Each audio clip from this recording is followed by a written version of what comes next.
Hey everybody, welcome back to DIY Boomboxes in Texas. I'm going to do a special video on amplifiers today that I got a particular request for, but before I do that, I want to introduce everybody to Linus. This is the newest member of the team, and he's been really making Duke's life interesting. He's a really cool cat. Linus here is 3 months old, and he's just a solid black male, and he is a really crazy kitten. He loves to play, and he loves beating up on Duke and Elizabeth, especially Duke. Him and Duke play a little bit, but sometimes Duke gets really irritated with him because he's just a kitten.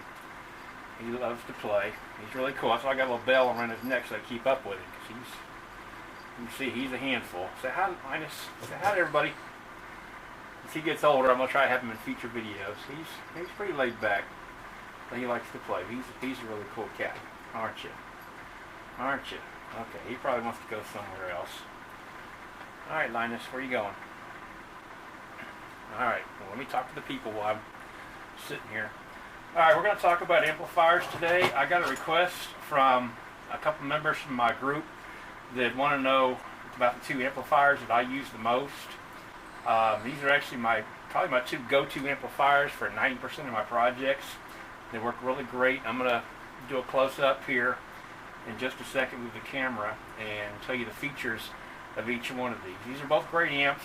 They have little, good qualities and bad qualities, but I'll explain what I do with them in just a second. So let me pause this and I'll be right back. Okay, everybody, you can see Linus is still here. I guess he's going to be like Duke and be a camera hog, aren't you? No, don't take my straw. He loves taking straws. So we're going to put you over here, Linus. There's Duke. Come here, Duke. Let's see if I can get Duke on film real quick. I know I got the camera kind of close in. There's Duke. Say hi, Duke. I'll have to do you a cameo in a minute. Alright, come on. We've got to talk amplifiers today. We'll play with Linus. Okay, here's the two amplifiers that I like to use. I don't have the numbers right in front of me. I should have. So what I'm going to do is I'm going to put a link in the description to both of these amplifiers here. I'm going to, this one here is 100 watts per channel at 24 volts. This one here is 160 watts per channel at 24 volts. So I'm going to start with this one here. This one here, I really like this amplifier a lot because it has a lot of features that I like. And the cool thing about this amp is I like to use this amp from my small 4-inch builds up to 6.5-inch speakers that you can use this on. So I use these on my cooler builds with the 6.5-inch speakers, and also use them on my 4-inch speakers, the 50 caliber boxes. And the nice thing about that is if you use these on your 4-inch speakers, you don't have to boost it at all. Now this one here does have Bluetooth built in right here. I've never used the Bluetooth because I had another member of my group use the Bluetooth, and he told me that it really didn't have very much range, so I tend not to use it. I'd use my own Bluetooth, which you saw in the video I did before about how to add your own Bluetooth. It does have the RCA inputs right here. On this amp, that's the only inputs you have, which work just fine.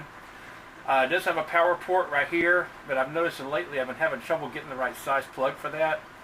So this amp does take a little bit more work. What I actually do is I actually desolder these connections right here. You actually have two negative connections and a positive connection, and I go ahead and attach my own wires there. The other thing about this amp that's a little tricky for beginners is your speaker wires go right here, and you actually have to solder your speaker wires into the board. And on this one here, I don't know why, they go ahead and fill the holes with solder, I guess to make it easy. So you can either just put your soldering iron here and stick the wire through, or just go ahead and desolder them. That's what I do sometimes. Stick your wire through there and go ahead and solder them back into place. Now, one of the features I do like about this amp is it's got the volume control, but it also has separate treble and bass controls, which is really nice because you can fine-tune the sound that you want. It's also got a kill switch, a mute switch right here. So if you wanted to stick this through the wall here of your project, you can have all your controls out here easily accessible. And like I said, this is a fantastic amp for multiple projects. So I use this on my 4-inch speakers, my 50 cals. I use these on my Fat 50s with the 5 1/4 inch. And what I do is I boost this to 16 volts. and that gives you just enough boost to push those speakers. And if you push this to 24 volts, you could probably push some 6.5-inch speakers perfectly fine. Very versatile amp, got great controls. I'm actually going to use this on a project I'm working on right now. I've got some 6.5-inch Infinity speakers, and I'm going to boost this to 24 volts, or about 20 volts, and see how it sounds with those speakers. Those speakers have an RMS of about 80, so I figure if I'm about 20 or 22 volts, I might be getting about 80 watts a channel, which would be perfect. With this amp right here, we're going to see how it works out. So I'll give it a link in the description. I do get this one from Amazon. It's about $29, and it works fantastic over all kinds of projects. Now the other amp I have here, you guys have seen me use this one before. Again, I'll give a link in the description. This one here has the volume control. It has two inputs. It's got the RCA inputs, or you can buy a special adapter to plug it into wires, which is good if you guys want to use like an FM decoder. You can just plug your FM decoder directly in there. It also has the gain switches, so you can adjust the gain, which is really nice. And the inputs are really easy. On this one here for the power, the power plugs in right here, positive and negative, and it's got screw terminals for your speaker ports, which is really good to use. This is a very powerful amp, especially if you boost it to 24 volts. You're going to get about 140 to 150 watts a channel. I've seen them tested on other YouTube channels. I believe you can boost it up to 30 volts. I've never tried. I keep it around 24 or 25 volts just to be on the safe side. It does have a fan and a much larger heat sink. And this one here that I ordered, you can actually get a case, a plastic case to put it in. I didn't put it in the case because I wanted you to be able to see the amplifier, but it does have a plastic case you can get with it. These are about, without the case on eBay, they're about $17 or $18. With the case, they're about $26. I like the case if I'm going to be using it in a project that's going to be seen, like in my cooler builds, or if I just want it to look really fancy, I like the case on there, so I'll spend the extra $5 and get the case. But this one works really good. Again, you don't have to have a booster with this one. This one would be good if you're maybe running some 5 1/4-inch speakers and you don't want to boost it. This would give you plenty of power. I typically only use these on my larger builds, my 40 millimeter, my 20 millimeters, and my coolers with the Scar audio speakers that are real powerful.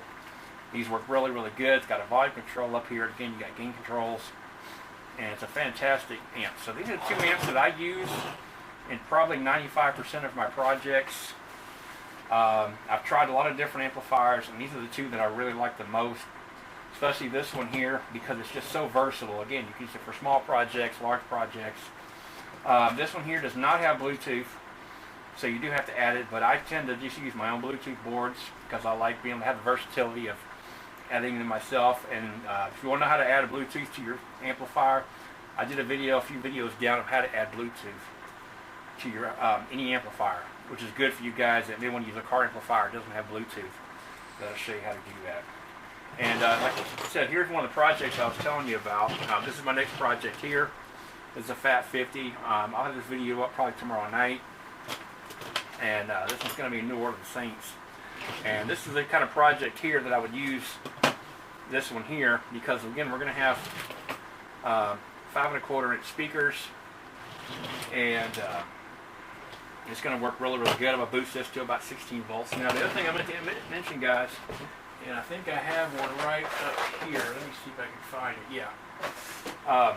If you are going to use this amplifier here and you're going to boost it with a booster, especially 24 volts, it's going to pull a lot of amperage, and your switch may not be able to handle that much amperage. So what I would recommend you do is using an automotive relay, and this automotive relay here is good for 30 amps. And basically it's just an electronic switch. See, your smaller switch is going to activate the relay, and the relay is going to take the brunt of the power, and it's going to feed power to the amplifier and to your booster once the switch is tripped. Now, you don't really need them with this amplifier right here. It just doesn't pull enough amperage. The switches I usually pull about 6 amps. I mean, less than are rated for 6 amps. But this one here might be pulling as much as 8 to 10 amps. So I like to go ahead and use the relay just to be on the safe side, because you don't want to burn out your switch. And these are about, I'd say you could probably get a 5-pack for less than $10. and they work really good. You can get some with the pigtails, or you can just plug them in. And if you guys need to know the wiring code, just let me know, and I'll let you know the wiring code. I got it written down here on my table somewhere. Over here, yeah, I got it written right over here. That's my little cheat sheet. So, anyway, guys, thanks for watching. Thank you to all my subscribers, and hope everyone has a good day. Like I said, this project will be up tomorrow. New Orleans Saints box I'm working on, so look forward to that. I got more builds coming really quickly. I hope this answers your questions about the amplifiers that I like to use, or give you some ideas for your own projects. And I'm going to put a link to the description. I'm going to put a link in the description below if you'd like to order one of these amps for yourself. And if you have any questions, feel free to ask me, or if you want to join my group. It's called I Love All Things Radio and Audio. Got a lot of people from YouTube on there. Great group. So if you're a builder yourself, or you're just getting into this and you'd like some advice, we would love to help you there on that site. So just look me up on I Love All Things Radio and Audio on Facebook. Please hit that subscribe button, hit that little bell, so you know when I put out a new video. So thank you guys for watching. Don't forget to say hi, Duke, and hi to Liz, to Linus. And please hit that like button. It helps me get more people seeing my videos on YouTube. So thank you all for watching, and we'll see you next time.